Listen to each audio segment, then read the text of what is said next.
So today's video is going to be pretty interesting because I am going to be documenting in real time my emotional state after securing pretty much the biggest placement of my entire sync licensing career. 16 years, I finally, and it aired last Friday, secured a theme song for a sports talk show. So it was a show called Intentional Talk on the Major League Baseball Network. It's actually their longest running talk show. And it'll be airing every single weekday during the baseball season. So if you're a baseball fan, feel free to tune in. It's usually either 1:30 or 2:30 p.m. Pacific time. Sometimes they change. But anyways, just want to let you guys know how I'm feeling about a week after it airing. And giving you a sort of a look behind the curtain at what this side of sync licensing success can feel like. Because this can be really tricky. And it has been tricky for me in this last week. And it's been tricky for me pretty much every single time I've secured some major placements. I've had national ads, I've had featured placements, I've had local commercial placements, I've had almost everything, but themes was the one thing that I hadn't secured yet. So luckily, now I got it. Oh, and also I got a film placement. I got a placement that went into a movie that was in the theater. So kind of a sample across the board and all the different really cool highlights you can kind of get out of this business. But every single time, and this time was no exception, that I have received these really prominent and very exciting placements, there is a period of a buzz, right? It's, for me, this time it's lasted maybe 4 days, 5 days. Wasn't that long. This isn't hopefully coming across as you thinking that I sound ungrateful or cynical. I'm just being honest. That's how it feels. 16 years in the business, you get the biggest placement of your life and you're walking on clouds, but for about 3 or 4 days. At least that's where mine is at. And then there's this challenging come down period. And that's what I really want to talk about in this video. So for me, what essentially just happened, and that's why I wanted to make this video right now, is that feeling of, excitement and, more importantly, validation that, like, I still have self-doubt about my music and if I even have something to offer this business. Some of you guys are dealing with that and you're at the very beginning of your career. 16 years in right here, guys, still dealing with that. So I don't know if that's ever something any of us completely get around. I think we can sort of minimize it because we're putting up pieces of evidence as we get accepted, as we get placements, as royalties and sync fees come in. We're like, okay, somebody's liking what I'm doing, so I guess I got something to offer here. That certainly helps chip away at it, but I don't know if it ever is completely gone.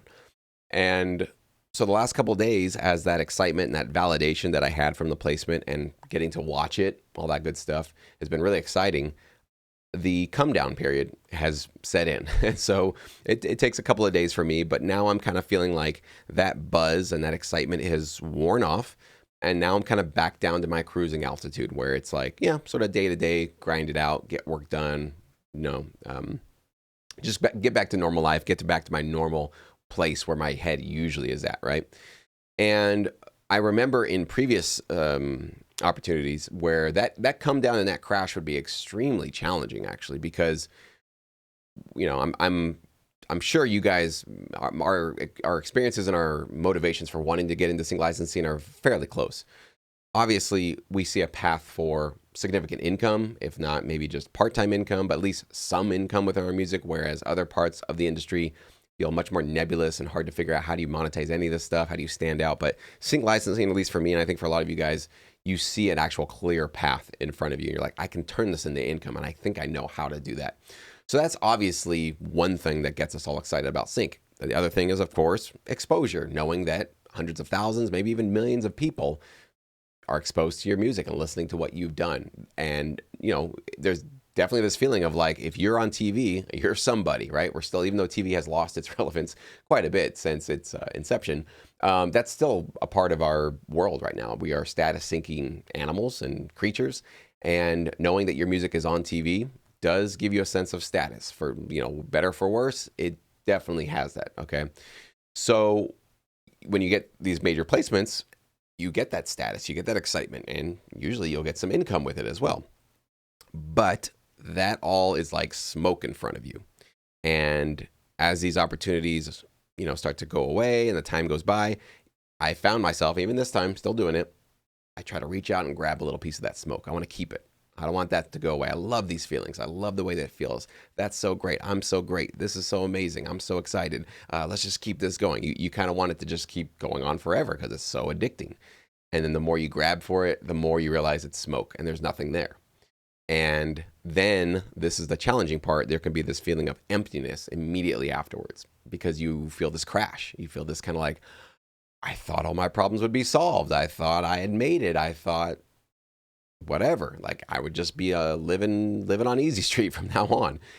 And very quickly you realize there was nothing there. It was kind of a smoke screen, right? And that's when it's really important to kind of do some soul searching and figure out, what am I doing this for? And I had to do it again this time. You'd think 16 years, I'd figured that out.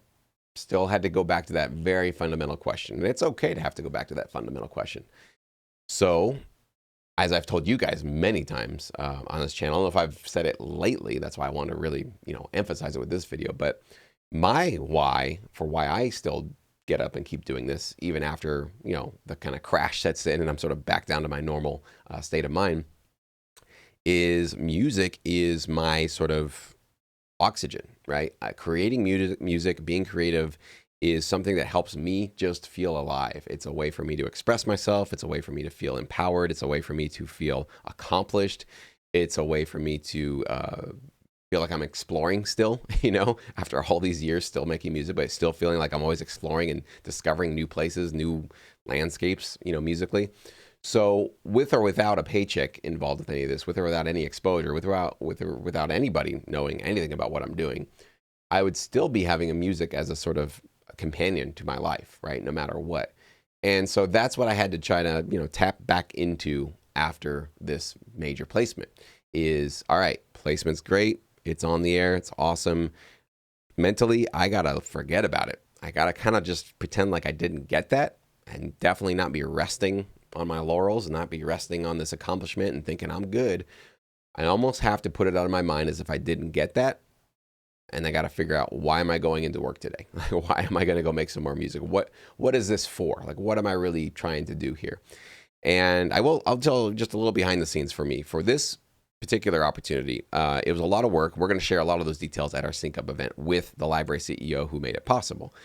But I can tell you that as awesome as the exposure feels, and obviously the royalties and the sync fee and just all the cool things that are going to be coming as a result of this, for me, two of the main reasons why I think it's still going to draw me back into it over and over and over again. Number one, just revolving around just the work of a gig like this, it felt like a very satisfying puzzle to have to solve. That's the best analogy I can give to it. Somebody said, I've got this puzzle. Like, we've got these visuals and we need music to it. We don't know how to do that. We trust that you've got probably some skills that can figure out how to solve this puzzle. First, I think it's the feeling of another human being trusting you or giving you a shot. Maybe they don't trust you yet, but at least they're giving you a shot to say, we think you can do it. So that was what the library owner basically entrusted me with. I think you got the skills to be able to solve this puzzle. Here you go. And, we had some parameters, but it was pretty loose and it was pretty open for interpretation. And so for me to go, all right, I'm stepping into the unknown.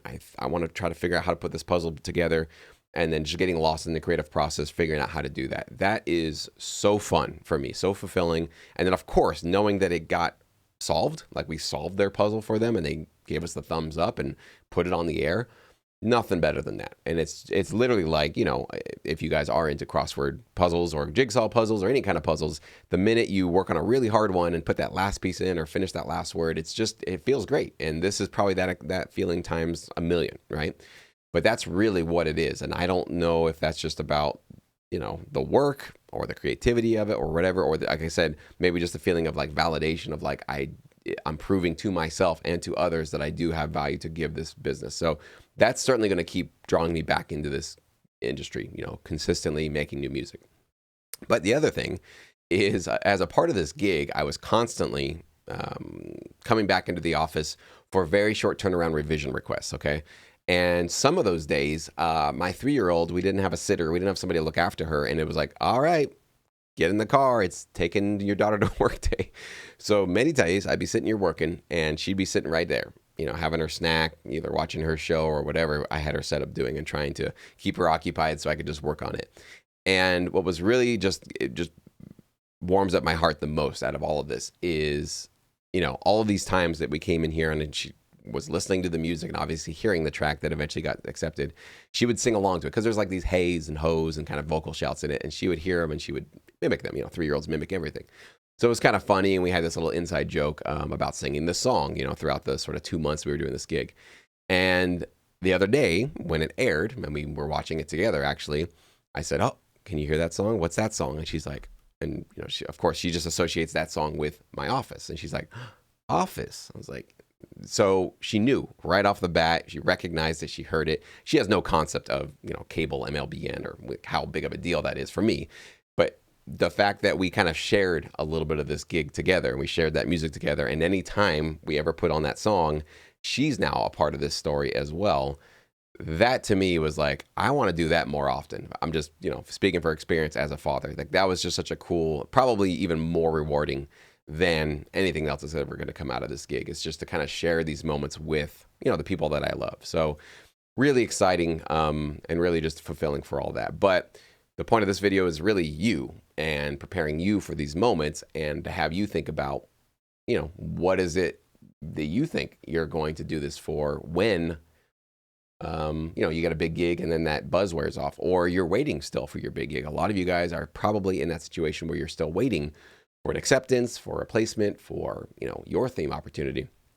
And if you don't get those, it takes a long time. It takes 16 years for my case. What are you going to be doing in the meantime? Like, where's your why? It can't be a paycheck. It can't be exposure. It can't be status. It can't be bragging rights. Those things will come. Those things will go.